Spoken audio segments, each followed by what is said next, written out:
right, folks, enough about my foot, enough about those losers. Without further ado, I can't believe the two people I'm about to bring on here. These two, I don't want to ever meet them in a back alley if I wrong them somewhere along the line.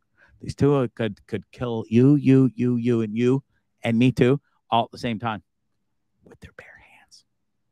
That's true.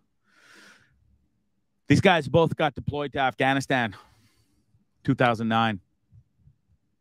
They were on the same platoon, different teams. I'm going to ask questions. I don't know what that means. But without further ado, folks, I would like to introduce you to my best friend in the entire world. I grew up with him since we were about 4 years old, causing shenanigans. Patty Moulden, how the hell are you? And my boy, Army Chris. Guys, fuck. That dude right there is a fucking war hero, man. Right there, legit war hero. What's going on, bro? Fuck, brother.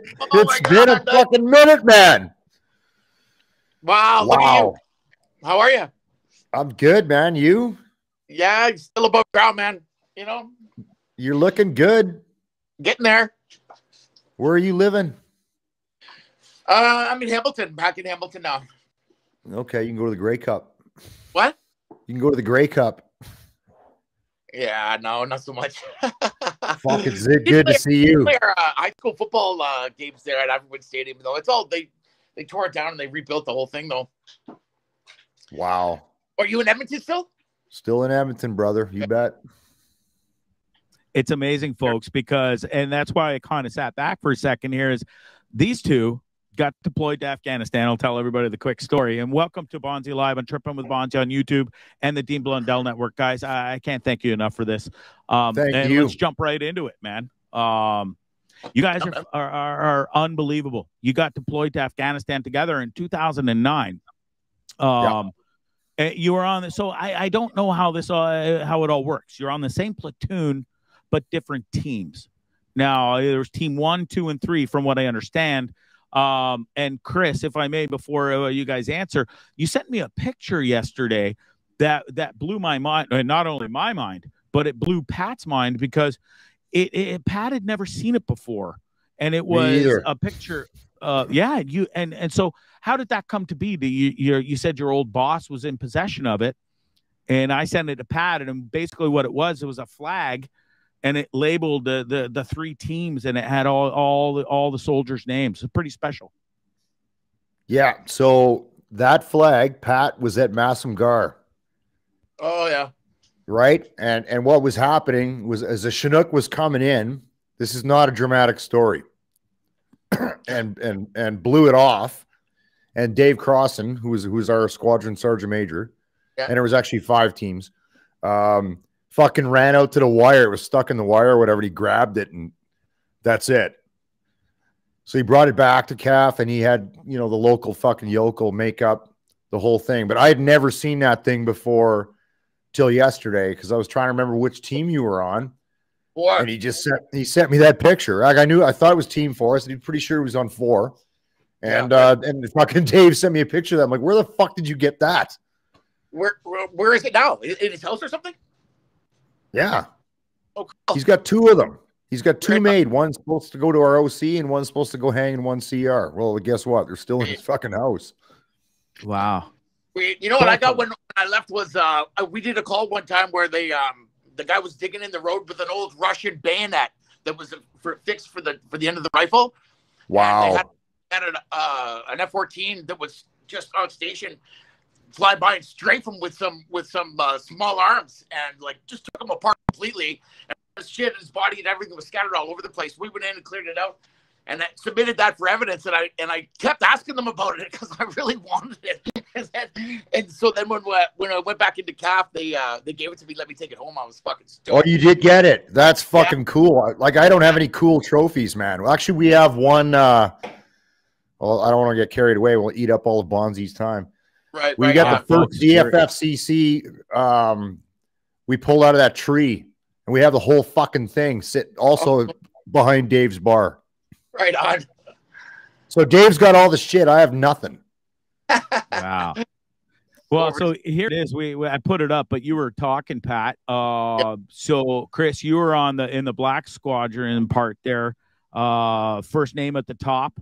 Tewo Dlouhy KS. I don't know what the hell that means, but and then Patty, you're in the green. You are the third name down in the left column in the green, and it says EODOPLS Moulden P.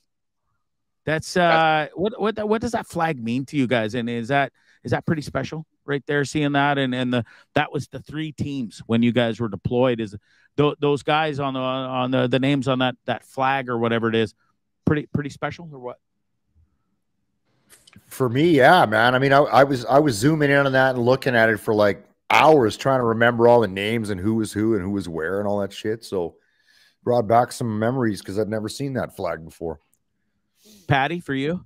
Yeah, of course, man. I mean, it's a huge commitment of your life, Bondo. Like it's not only the tour. You have to understand, like you train to go over there for about 7 or 8 months just to get worked up to go over there for your 7 or 8 month tour. So you're with these people for a long time, you know, and for me, like I wasn't posted in Edmonton, so I was attached posted from Victoria. So I was completely out of my element there and dug in with these guys. And it becomes like family, really. Like it really does, especially when you're over there and you're operating and you're trusting these guys to have your back, you know. And I mean, it's a fucking dog show out there, right? So you form some really strong relationships with these guys. And so seeing their names all in one place like that with the team, you know, it really strikes a chord for sure. For sure. Yeah, it's pretty wild. So can you break down the teams thing? So, well, actually, before we get to this, I'll get back to that. This is pretty wild how this all came together. So, Patty, obviously, it's no secret. You've been on the show a couple times. You've been so candid and open and honest here. And I just met Army Chris, and Chris knows that we've never met physically, but we started speaking on the phone through Lachlan Cross, who works for 95.7 FM, Cruise FM in Edmonton, Alberta, and you're a big friend of Lachlan's, and I was supposed to fly up to Edmonton to see Our Lady Peace with you guys from Cali. Anyways, a long story short, it didn't turn out, but I was going to be staying at your house.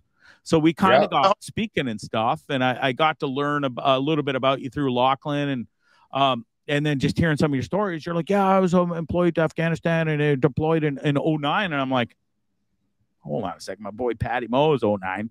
So I fucking text Patty, and I was like, do you know Army Chris? He goes, dude, Army Chris could be a million dudes. Send me a picture.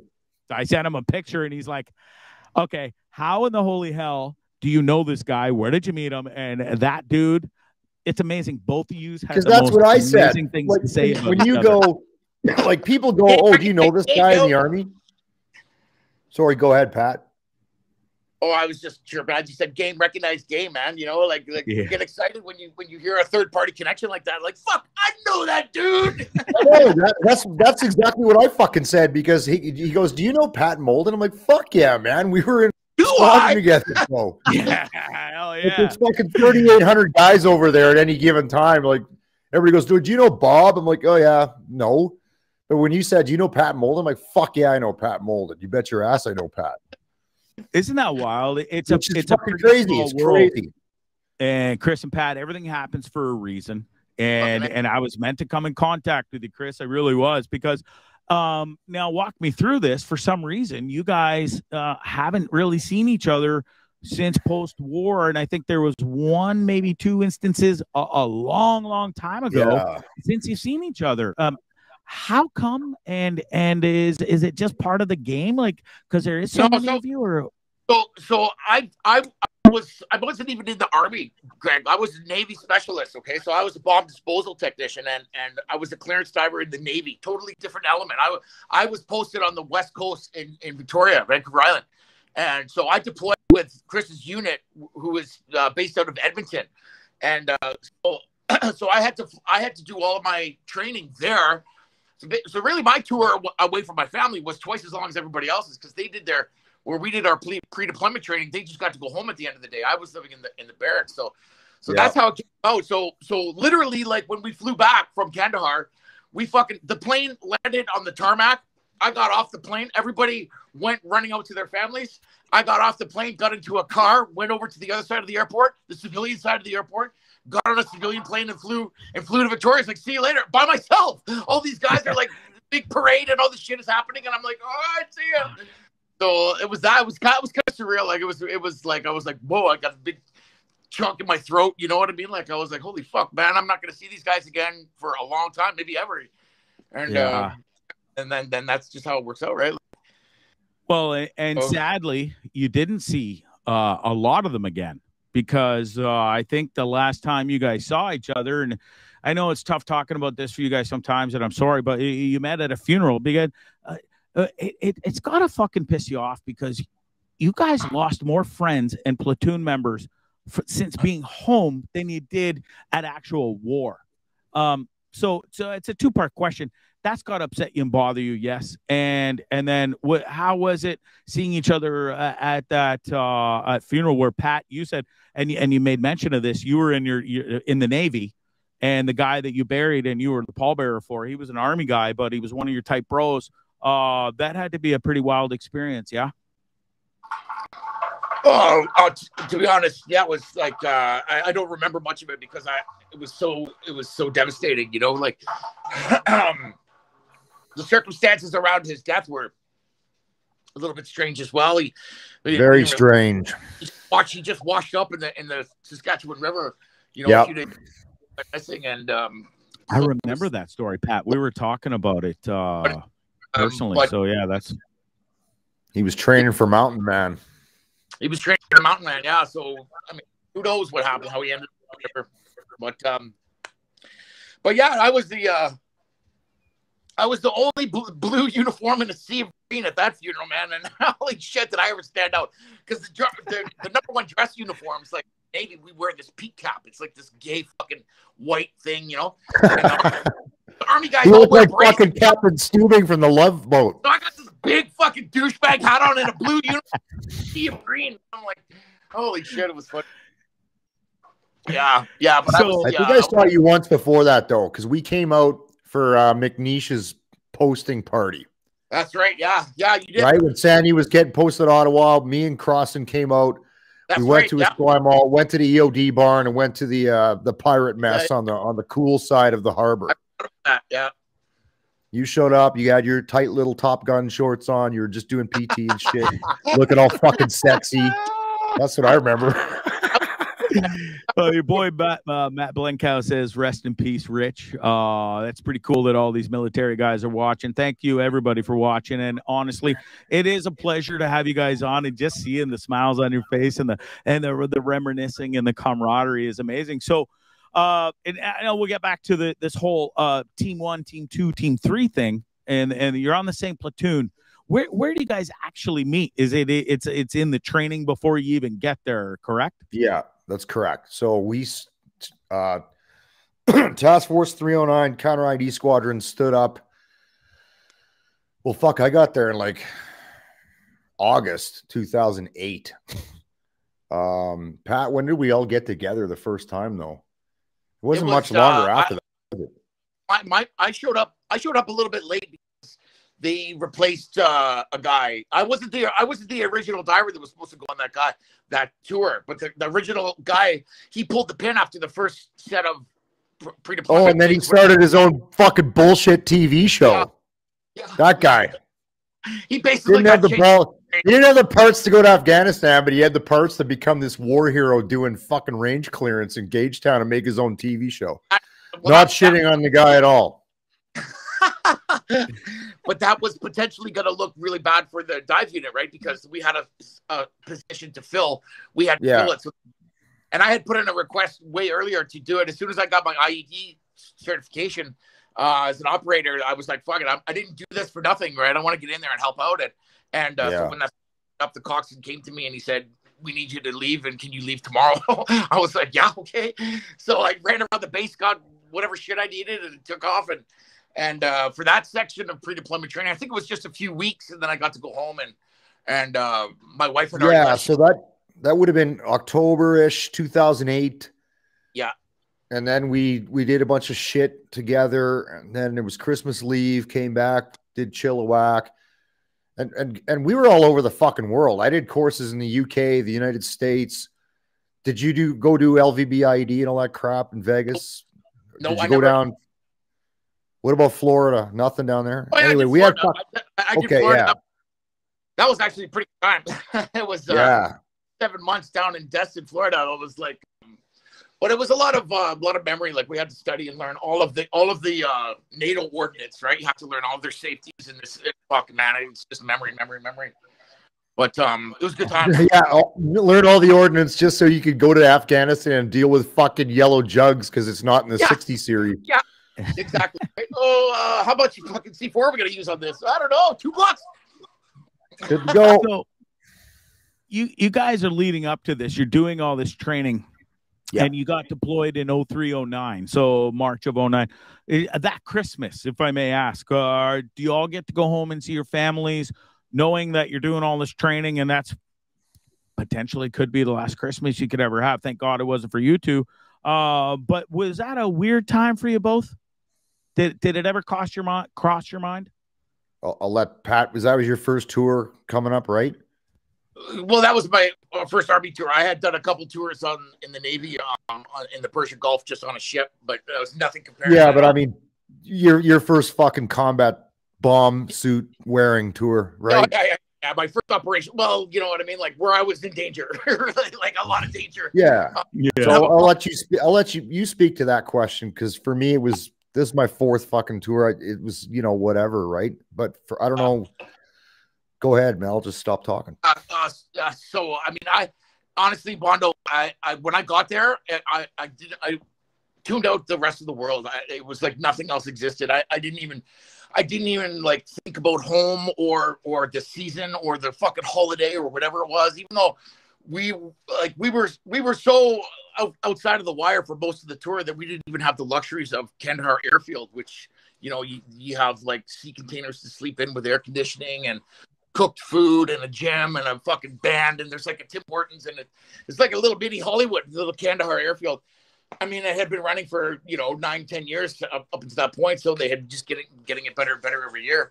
So it was pretty comfortable. Like you did a calf tour, you were not really like in danger or uncomfortable at all. Like you had a shower every night, you had fresh food, laundry, like it was fucking pretty sweet.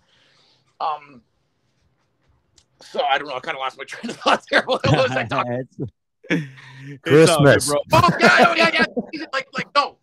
So honestly, like I had my situational awareness was like one day at a time. I didn't really care about fucking Christmas presents or, I mean, even though we got a lot of stuff from like Boy Scouts and different schools, they would send just random packages for a soldier, and there was all kinds of candy and treats and shortbread and shit all over the place, But I mean, where we were, it was just more important for me to stay focused on what I was doing one day at a time and not get carried away with, expectations or missing the world at all. The world didn't exist to me when I was there. It really didn't. Yeah. So everybody understands what Pat's role over there was. Pat is an explosive ordnance disposal operator.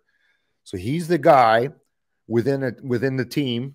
There's two of them that puts on that Med-N GOD9 bomb suit until the NEQ is greater than the, never mind, and fucking actually goes down range and dismantles that device after remote means, and our robot can no longer do anything. So at the end of the day, there's a good picture. That's Yves actually. That's what would have been Pat would have been wearing. That helmet sucked, Pat. So you know what I'm talking about when you see that picture. That's what it looks like. He goes down. He's got a MIMID fucking metal detector, mine detector. That's a Med-N GOD9 bomb suit. And that is, I believe, 2 18-liter yellow jugs, which I'm pretty confident were full of ammonium nitrate aluminum powder. And how many calls did you do, Pat? Roughly 157 or something like that. Does that sound about right? Crazy enough. Yeah, you're in and around there. We all did some shit like that. Yep. So that guy fucking went and did that for 7 months straight, every day, 7 days a week, 24 hours a day, did what's called the lonely walk. He goes down by himself and fucking took bombs apart for 7 fucking months in the interest, that's me with the smoke, of protecting his team, the guys that work with him, Afghan national security forces and local citizens of the country there. So fucking that Pat Moulden is a fucking hero right there. That dude. Yeah. I mean, dude, a goddamn good looking man too. He is too. And then you say smoke. I think every picture you sent me, Chris, of you've got a smoke in your mouth or that in was your a hand. bad day, man. I don't even want to get into it. Why I'm covered in shit. That's fine. It looks like a fucking bad day. I mean, yeah. We'll leave it at that. Man, so okay, let's get back into this here and get back on track. So do you guys, when you get there, you're on different teams? So does Chris, you're on team 1. Yeah. Pat, are you out in the field as team 3 on a night mission while team 1's getting some fucking sleep? No. So all of our teams, how does that work? All of our teams, we had a huge fucking area to cover. Like, so Canada's area of operations was Kandahar province. So my team 1 was in the city. Teams 2 through 4 were scattered throughout different parts of where the battle group was in the province. I wish we had a map of Afghanistan up. Right? So there's no relief. Your team is assigned to an area of operations, and that's where you work. Does that make sense? Yeah, it does. And thanks for so these teams are sometimes you're close together or not really. And how often did you guys actually see each other in the entire tour? I didn't see Pat's team fuck the whole tour. I don't think ever. I didn't see another team at all. We operated completely independently, and you know, we're assets, right? So were you in communication with those guys, Pat? I'm sorry. I saw team 2, like Duran's team, in passing. That was it. Wow. Well, yeah. But are you guys always in communication? Is what I was asking, Pat. Not really. No way. Wow. No, there's too much shit going on, right? Like you're so busy. Your team's assigned to that area, and that's who you focus on. The guys you're supporting, and the only guys we're in touch with. Okay, look at that. You found a map. So Pat was to the bottom left of Kansas City. Is Dan down there? Where the fuck? I'm blind, so I got to move my head most close to the monitor to see this. Kabul. So if you go down, where the fuck is Kandahar? Is at the bottom. Okay, yeah. So that area that says Kandahar, everything southwest of there was us. So I was in the city, and then the other 4 teams were rotating around different areas depending on how the battle space flexed and moved. What was it like there, boys? And you're in different parts. When you were there, did you trust anybody? And by that, I mean, I've seen a bunch of pictures with you and kids, Pat, over it, because I've known you so long. You've shared some pretty special shit with me. But even today, Chris, you shared a picture with me. And you actually just added your own caption to it. But yeah, you ran into this kid, and when you were walking away, the motherfucker was giving you the finger. Like, it's a little disrespectful, no? Yeah, I thought I had it up here. I don't see it now, though. Sorry. That's fine.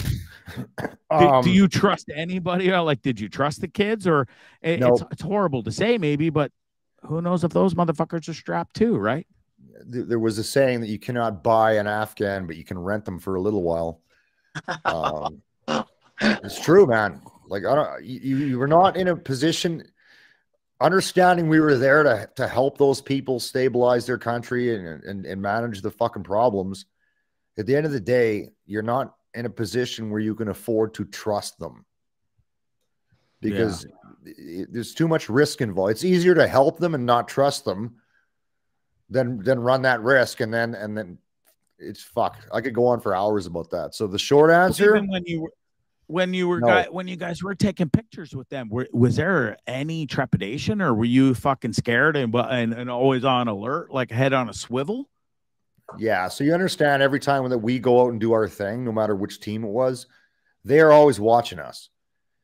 And the Taliban, the bad guys are fucking, once we're done and leaving, the Taliban will come in and bully them, saying, you'll give us information and provide us, so we're going to come back here in the nighttime when these ISAF assholes go back to their fucking fob and fucking kill you.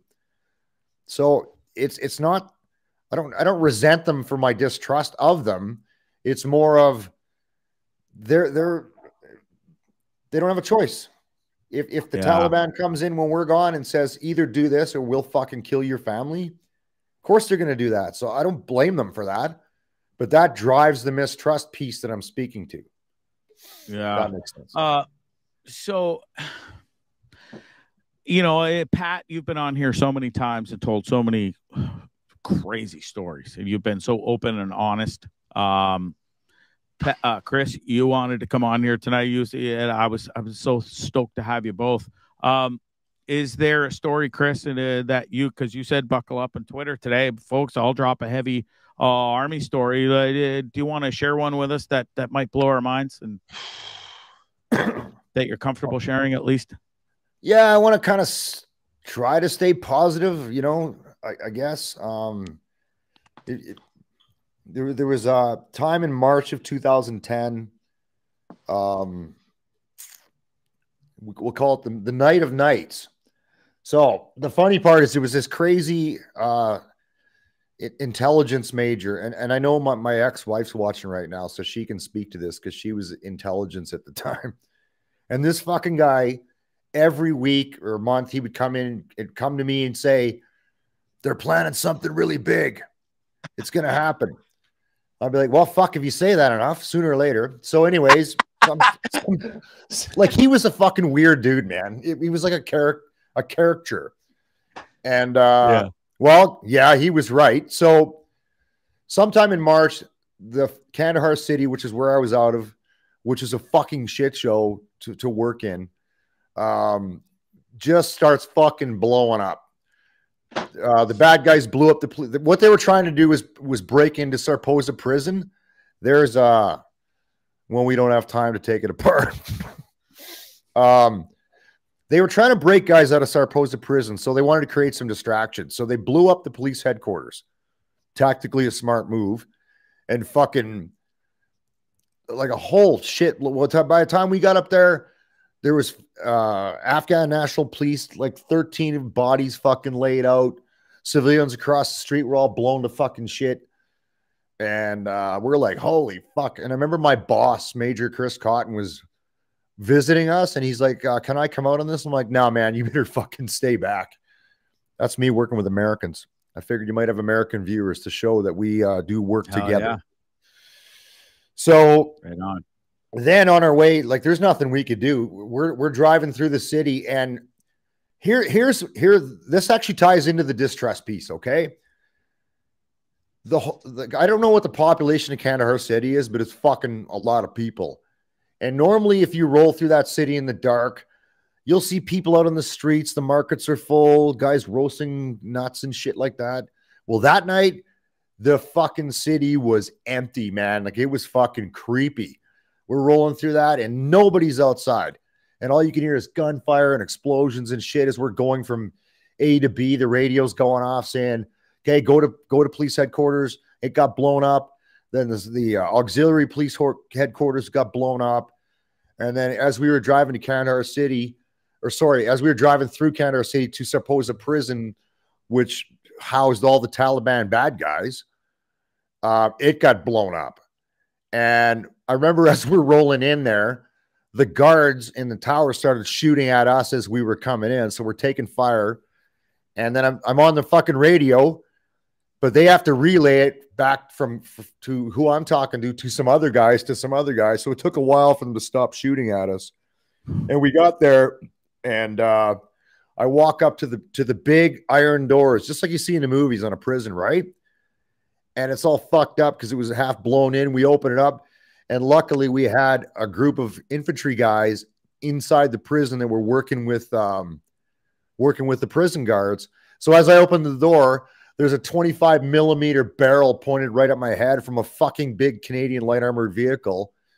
And my buddy J-Dub, who I'd worked with, he's in there. His face is all black. his fucking beak's on sideways like Daffy Duck. And it was like, holy fuck, dude. Yeah, so that was a fucking crazy night. So that tells you, you know, the locals there, they know shit that it's happening. They know what's going on. Yeah. And, you know, it was fucking insane. We were just driving on like madmen all night as the whole city was just lighting up. So unreal. Crazy. It's a longer story, but I don't want to fucking hog the air. So yeah, no, and thanks for sharing that with us. Patty, you've shared some pretty heavy stuff with us on this show. Is it, and we've got a lot of new fans that are listening, you know, that I'm on the Dean Blundell Network. Is there a story that you want to share that you've already shared, or is there a new one that you want to share that's the craziest experience of your life over there? Where are we at? Oh man. Yeah, I mean, I can't think of one off the top of my head, but I guess I guess the first one, the most shocking thing that ever happened to me in my entire life was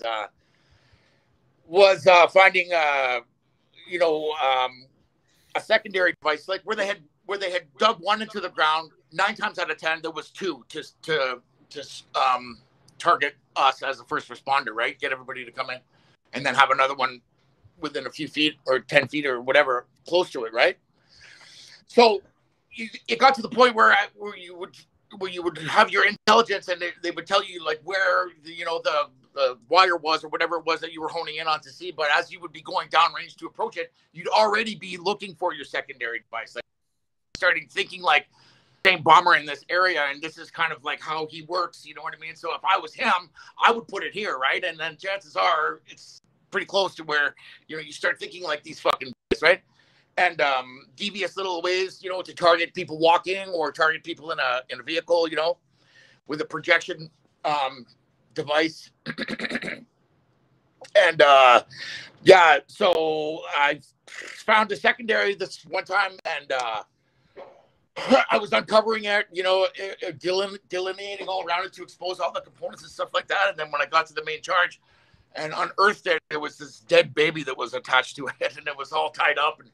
And I was like, definitely not ready for that. Like, you know, like, I think that moment in time, you know, I could really say like where my whole life changed. You know what I mean? Like there was that pause that I don't even think I was breathing, you know, like I was not ready. I mean, how could anybody be ready to see that? You know, I was definitely, yeah, definitely broke my heart seeing that. And then having to, you know, cut the fucking tape off and dismantle this improvised explosive device that had nothing to do with this child. Obviously, the child was just there to distract the bomb disposal guy, right? And they're fucking savage. They don't care. 9 out of 10 babies that are born there die. So there's little makeshift graveyards everywhere with just piles of rocks, and it's like a small pile of rocks. You know that it's another baby.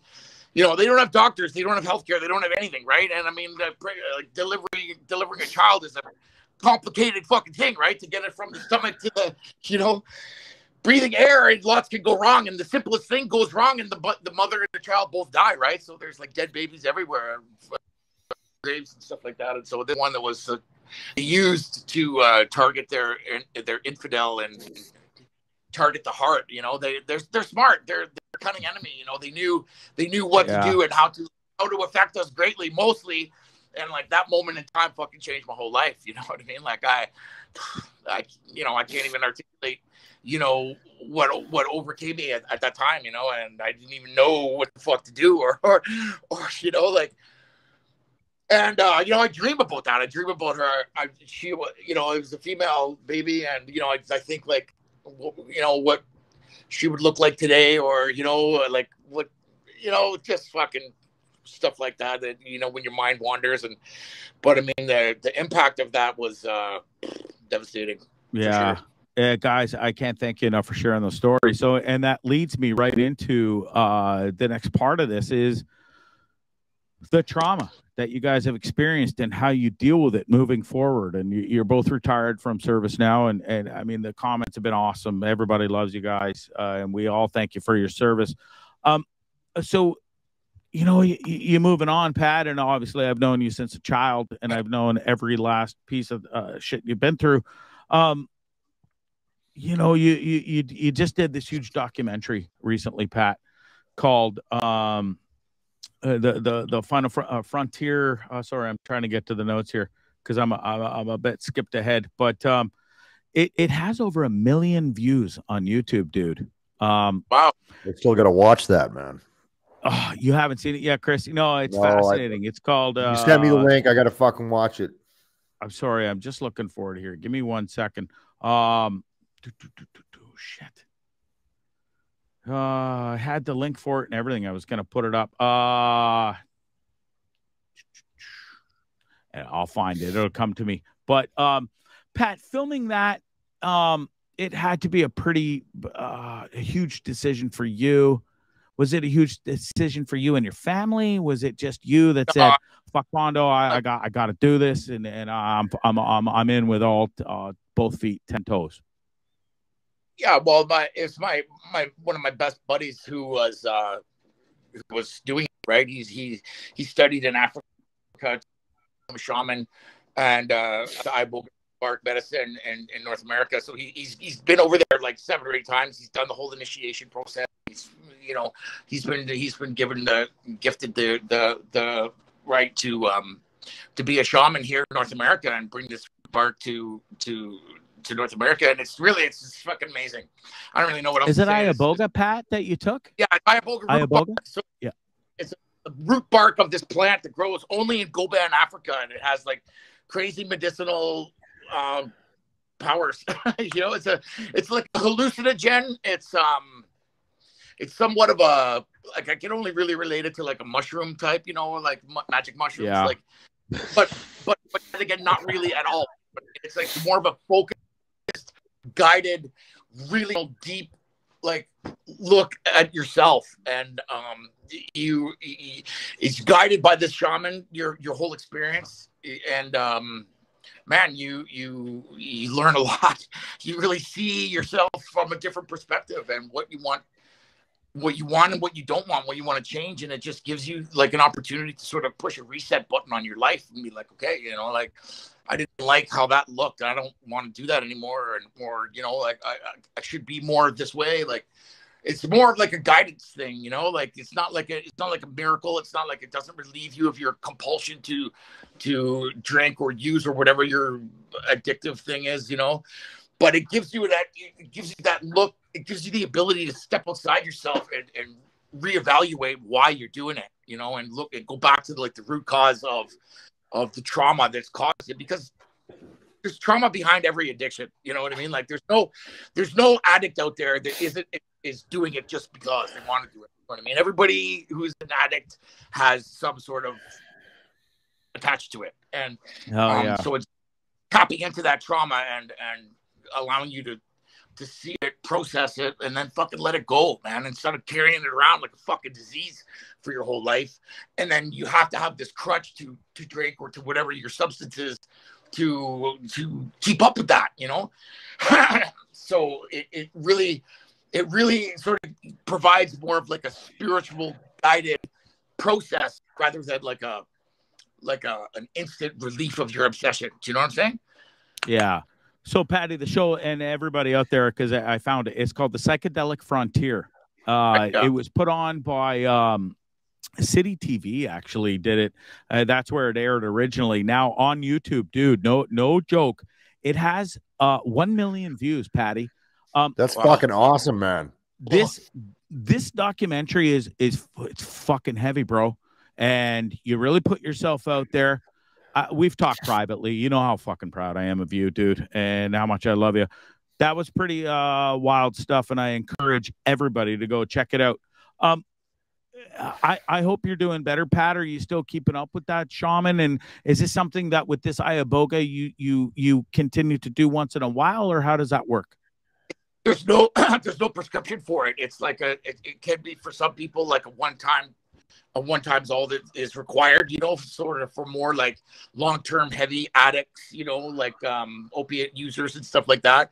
You know, I mean, I don't really want to speak for it because I you know, like I don't really have all the answers. I just know from being around Mark, who's like a really good friend of mine and who facilitates it, you know, from listening to him and his expertise and stuff. So, you know, like some people go back, you know, regularly and just the whole purifying experience of it. You know, they're not necessarily trying to get rid of an obsession or an addiction. They're just going for the process of it. You know, like a journey, right? Yeah. tap you back into your real true state of being and your purpose. You know, it helps you to realign with that. You know what I mean? Like, because there's lots of distractions in life, and drugs, and alcohol, and mind-altering substances are one of them. You know what I mean? All kinds of other fucking things that you can latch onto that deviate you from your course, right?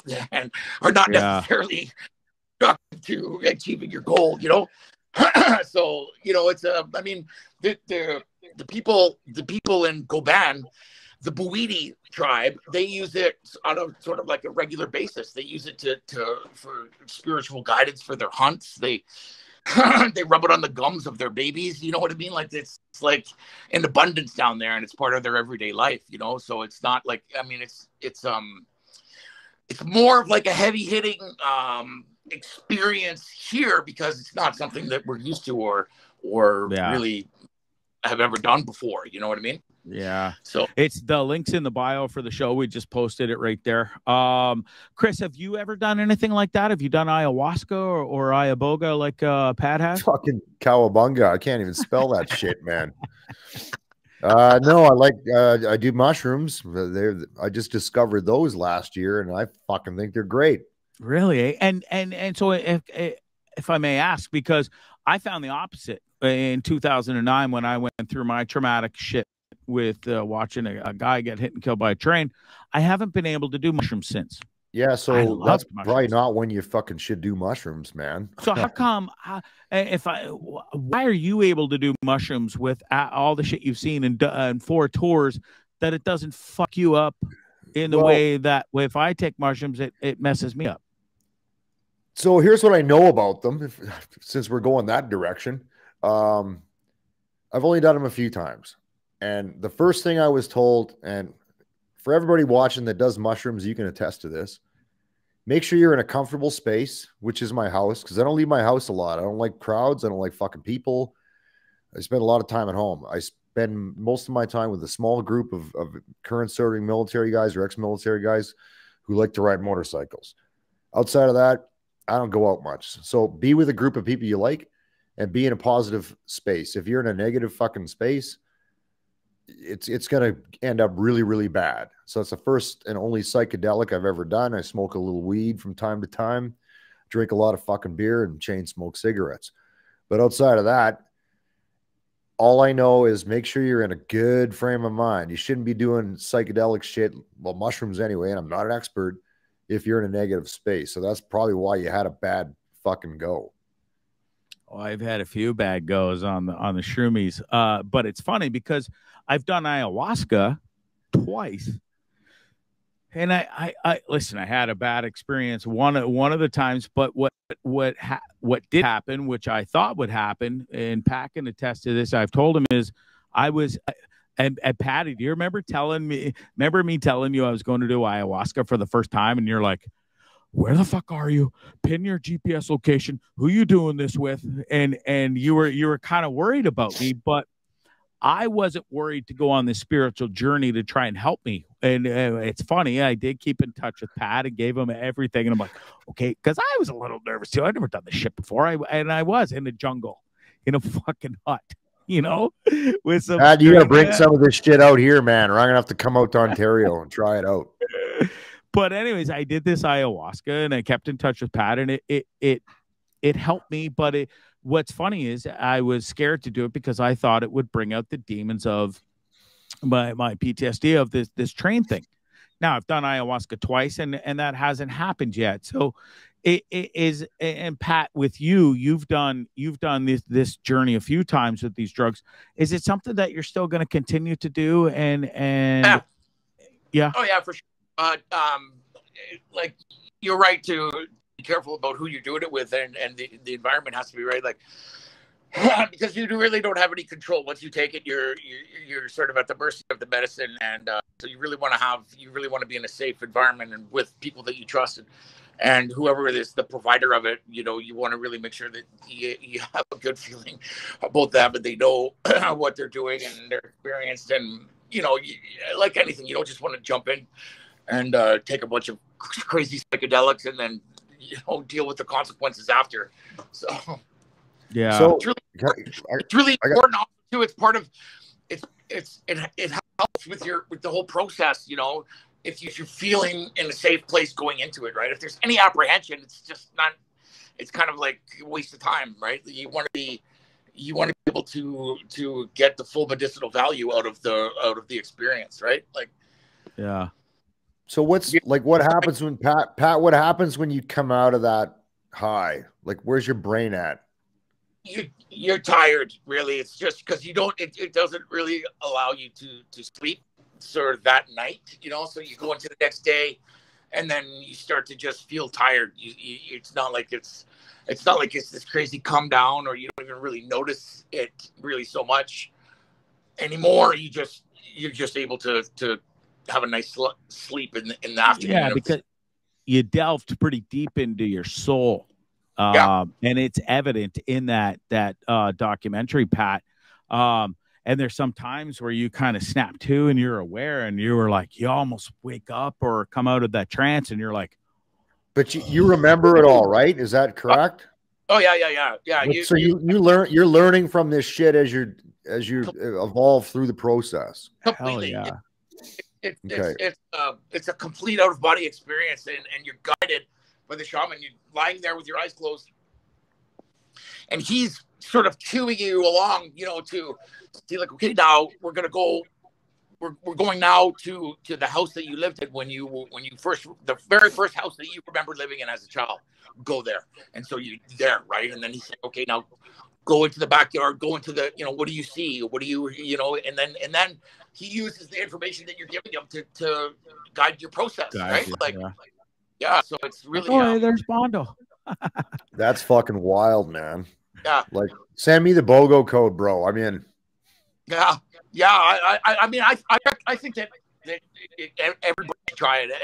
It's plant medicine. First of all, I think I'm a big supporter of. You know what I mean? Like, there's so many people that are struggling with the opioid crisis, for God's sake, and yeah, it's fucking horrible. What is the solution to that? Methadone, for fuck's sake? Like, that's not really in line with getting better or getting an upper hand on it at all, ever, right? You're just trading substances. One is legal and one is not. So something like this is radically changing the way that we're dealing with this problem, and it's working. It's not for everybody, like everything is, but it could be for you, and it's worth a try. Why not, right? Like, fucking, yeah. I think you'll try anything. Yeah. Like, I went to like 3 different treatment centers. Fucking joke, waste of time, like complete waste of time. And maybe I wasn't in the right mindset, and I don't like speaking negatively about it, because it does work for some people. Some people latch right onto it. And you're talking about going into you're talking about the PTSD programs that the system offers you, right? I'm talking about the addictions treatment centers, but if they're all okay. it's sort of like you're going for this for a dual diagnosis, right? You're dealing with this mental health injury, but also now you're crutching your fucking addiction, so you got to get them both done at the same time, right? May I ask you guys, and this is pretty heavy, do you feel the system, and I mean by the system, the people that you work for, the Army, the Navy, did they fail you ultimately? Do you guys feel that way? That's a tough question. I don't know. Yeah, go ahead. You know what? They're getting better. They're trying to get better. However, it's a bureaucratic fucking process. It's a government organization. So anybody who's dealt with the CRA, okay, for fucking civilians watching this, anytime you deal with any level of government, it is a fucking mind-numbingly, painstakingly long process. So I've worked with Veterans Affairs. I got diagnosed with PTSD after 11 years of denying it, and still deny it, which is a problem.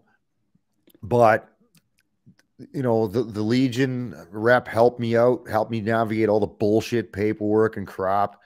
And you're assigned a rep that works with you, but you're still dealing with a fucking mind-numbingly long process to get what you need. And like their first instinct is to throw fucking money at you. Well, that's great. That solves some stress problems, but it doesn't solve the root cause problems. Right. But I'll tell you this: there's guys on let's use right left on this. Guys over on the right saying the government's failing our fucking troops and blah blah blah. I'm like, well, you know, not really, because like if you could rewind, my first deployment was in 1992, and then if you look at back then, there was nothing, man. Fucking guys were coming back from Croatia and Bosnia, literally coming out of a war zone and going home with nothing in place. It has slowly improved over time as we realize the stressors that is placed on Canadian service persons that we continuously send over and over again to these fucking combat zones. So they're slowly getting better, but it is a government process. And it's fucking, a lot of it's stupid. Like there's guys who are missing legs who literally have to go every year and prove to the government their fucking leg didn't grow back. I'm not fucking kidding. That's sad. Do you still have no legs? Yeah. Fuck. Yeah. Every year, you know, in order to maintain their benefits. It's not like Veterans Affairs Canada wants it that way. And I don't imagine that the VA in the United States is any fucking better because it's a government organization. You got to prove that you're fucking, like, you're not a fucking lizard where your leg grows back. But there's guys who legitimately had to prove they still had no fucking legs in order to get their benefits every year. That's not bullshit. I'm not making that up. So it's the bureaucratic process because it's a government fucking organization that drags it, that fucks it all up. It's not, there's programs in place. There's a lot of things, but there's a lot of bullshit to navigate. And you got to understand, a lot of these fucking guys that come back, they don't have the internet. There's vets living on the street. You know, they don't have the tech. Doesn't that break your heart? I mean, you two have come through it, and Pat, I want to get your 2 cents on this too, because you've been through programs and they've kind of failed you. And you'd be the first to admit it. Do you feel failed by the system still, or they still got your back a bit? I mean, and is it bittersweet because maybe you do have guys there that do have your back and want to fight for you, but like Chris said, it's so bureaucratic. Is it drive you nuts or what? Like, I mean, they do their best, you know, and I mean, I can't really complain, right? Because like I've been taken care of. You know, I'm okay financially. You know, I have the resources for therapy and things.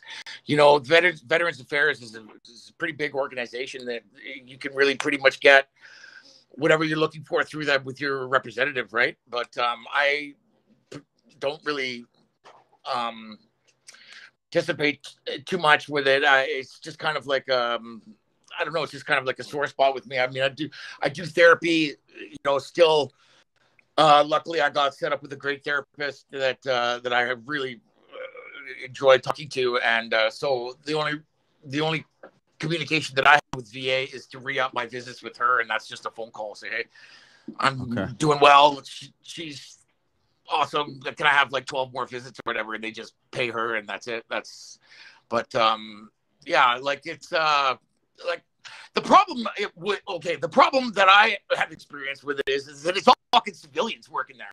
have no fucking idea really about like the personal side of, you know, the sacrifice that, yeah, you know what I mean?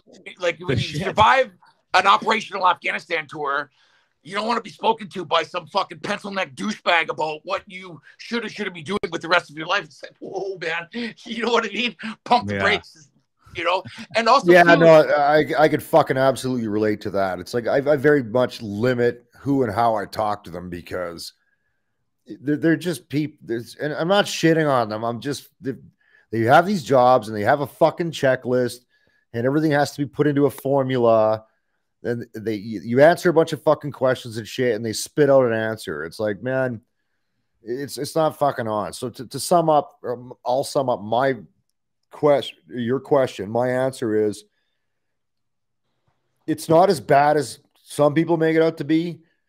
It's definitely not as good as it could be, and it's a fucking ton of bureaucracy that is maybe not run by people qualified or who have the empathy, as Pat's alluding to know how to deal with people who've fucking been in the had these experiences. So I'll kind of leave it there. Yeah.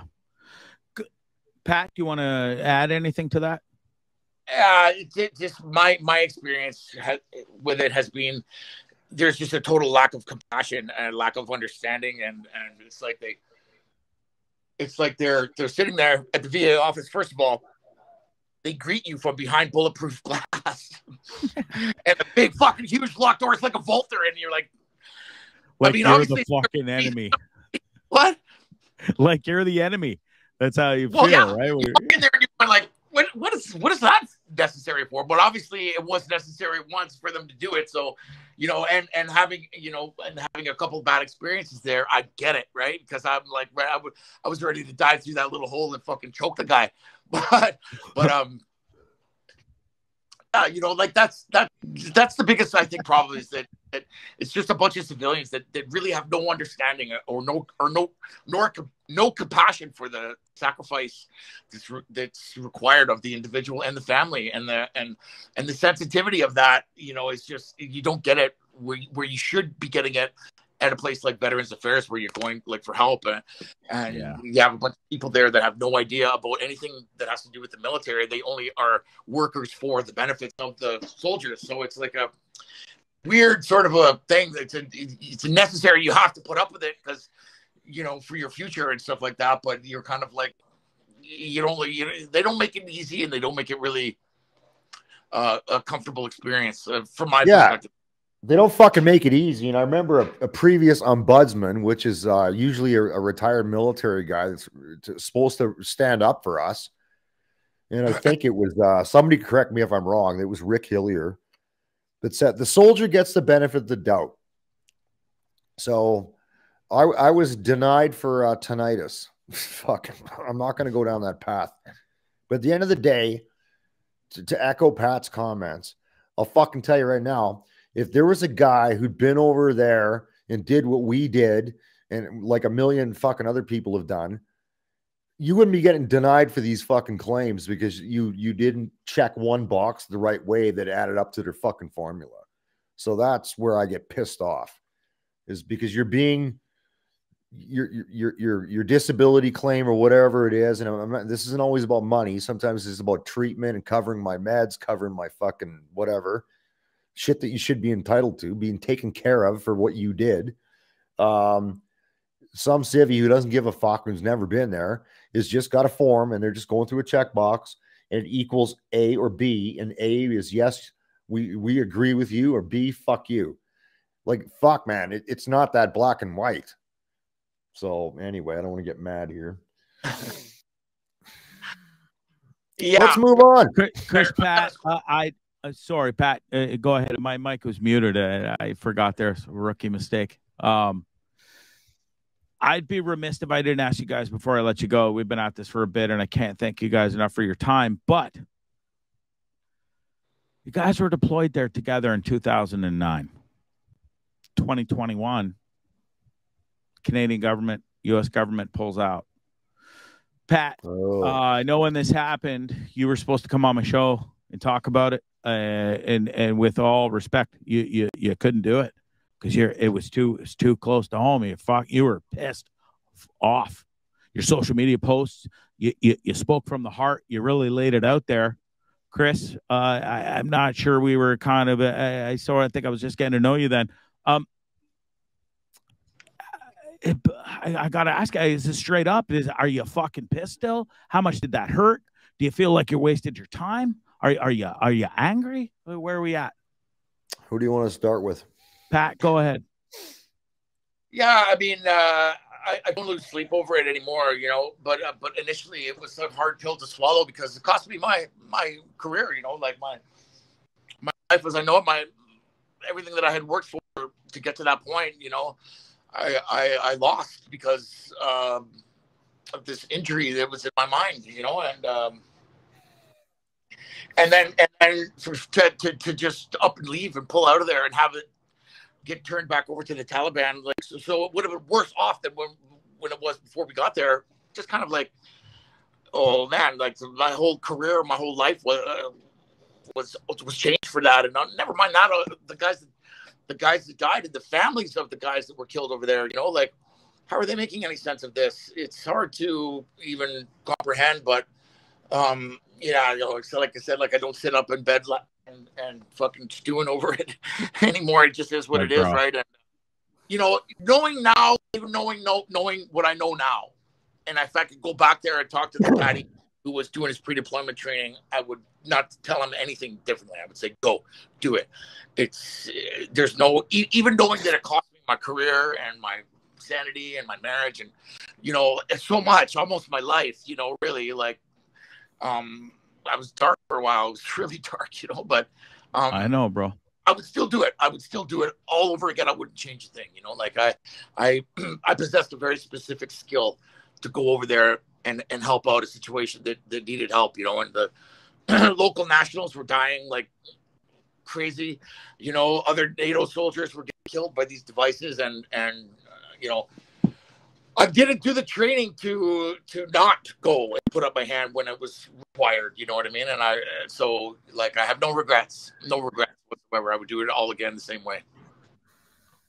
Good for you, man. Chris, how do you feel about that and what happened? And do you feel that your time was wasted and everything you fucking went through and the friends you lost? Like, are you pissed or do you get it or where are we at?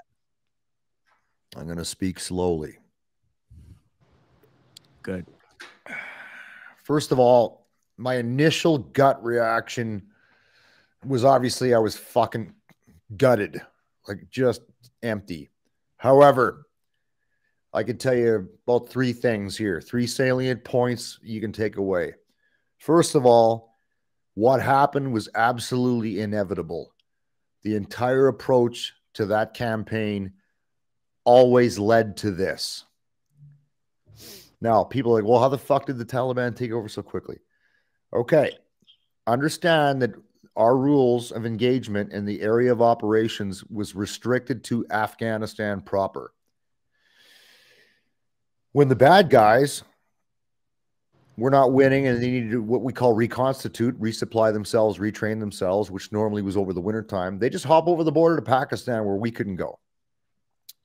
Understand? We can't go there, but they can go into Pakistan, recruit new guys, and then and reconstitute their efforts to come back for what was called the fighting season. If that's your fucking formula where you can't physically chase the enemy, because understand how we as Westerners see the border of Afghanistan is irrelevant to a tribal society. Tribal societies, which they are, subtend borders that were designed by the British back in the day. They don't mean nothing. So there was nothing ever led to any other end in Afghanistan except the way it went down. However, let me put a better spin on it. People, next point. Well, why did the Afghan National Army fail? The Afghan National Army failed partly because they're cowards, led by a president who was a fucking coward who should have stayed there and died, because they all bailed. Why is that?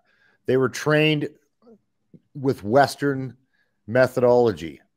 All right. Same way as Canada trains. Canada lacks the air power to go into a major conflict. It relies on allied air power. It relies on joint intelligence from other countries. So the training that we gave them was Western training that was based on support from U.S. intelligence and U.S. air power. If you pull all of that out, you cripple their ability to effectively fight alone in a guerrilla style warfare, which is how they should have been trained. So the way we train them, we fucked it all up. My last point, and this is for Pat, so I hope you feel better. The best we can hope for is that we were over there for 20 years, from when the Taliban was toppled till the last U.S. soldier left and the Taliban took over again. 20 years is a fucking full generation of people who enjoyed freedom. The freedoms that you know, women's ability to go to school, to be educated, to get jobs, young kids growing up, a full generation of people. And generation is defined from when you're born to when your ability to procreate. So about 20 years. So I fucking challenge that generation that's there now to decide their own future. All right. That's a good point. That is the best you can hope for. Yeah. That's what I gotta say. Like you can't live in the past and call it a failed mission, which it is. But you did buy them some time to make their own decisions. That's the way I look at it. So I'll leave it there. It wasn't for nothing. Yeah, so. Boys, I hope you, and I hate the fact that you used the term failed mission, because ultimately, Chris and Pat, I don't think it was. And I want you guys to know and live with that it wasn't. You guys were there for a reason at the time. And we lived in the present. We live in the present. We don't know the future. We don't have a fucking crystal ball. Well, that's a good point, because as far as mission goes, me and Pat achieved our mission. We went out and took out fucking bombs with our respective teams, kept our guys came home with fucking well, Chris. 10 fingers, 10 toes. Got my fucking team home. His team got home. During our deployment, we lost 12 Canadians in total, which sucks, and one civilian reporter. 7 of those people are in my fucking AO. It sucked. But you do your best, you go do your job, and you get your ass home to your family. That's success to me. I'm talking about the collective. So that's what I mean by that. Every device that I dismantled didn't kill somebody, so that's a success for sure. And it's in and of itself. Exactly. Think of the amount of people whose lives you saved, Pat, because I can fucking tell you it's hundreds from how we trained them before we went over there. How many guys came up to me in the bar after that tour thanking me for all the training and shit we did with them in Suffield and Wainwright? Yeah. Like that there's no measure. There's no fucking measurement for that. And then taking out those bombs over there, how many fucking lives did you save? That's how you got to go to bed every night, man. Thinking like you said, Chris and Pat, they were always watching, always. So the fact that you guys found one bomb, well, they knew you found that bomb. They were watching you, and Pat, you've told this on the show before. They knew they watched you scramble it, and you were like literally just waiting to fucking die almost. And you kind of did, Pat. You told in a story, and I know I got to let you guys go, but Pat, you dismantled a bomb, and the red light went off, and you were in that suit, and you thought you died. And if I remember correct, you said your body was up above you. You were looking down on you in a suit, dead, but you weren't, bro. That's fuck. Right? Well, seeing that the light change, the indicator, that meant that it was functioning. The circuit was completed, right? And so the circuit then the power would have gone through the circuit to the detonator. The detonator would have, gone on. So in my mind, seeing that was like, why am I seeing that? I should be dead right now. Like that's, so that was there was enough juice to get to the light, but not to the detonator. Like fuck. Hallelujah, bro. And that was just straight. Hallelujah. Battery had been sitting there for that long. Or it was a shitty old battery. But it wasn't my time, apparently. Boys, I honestly, from the bottom of my heart and everybody watching, I can't thank you enough for how amazing, not only for your service, but your open and honest and candidness tonight has been off the charts. It really has. You guys are special human beings. I am thrilled to not only have you on my show tonight, I'm thrilled to bring you both back together because. And I appreciate that. Yeah. Been too long, bro. Yeah, I know, dude. Special, eh, boys? What a small world. This idiot sold his house, went out on the road and does this show. And I come across Army Chris, who's one of the most special dudes I've ever met besides you, Pat. And turns out you guys are in the same platoon on different teams, mind you, but doing the same job, the same thing, and fighting the same war. And, man, I brought you guys back together. It's been a real special treat for me, and I hope it was for you guys as well. Super cool, man. Anytime. Anytime. Thank you very much.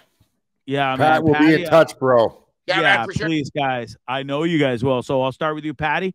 I love you more than anything. You know this, bro. We've been through the most utmost shit. We haven't even delved into the other shit. So, bro, you're forever. We're brothers, and we have the same blood.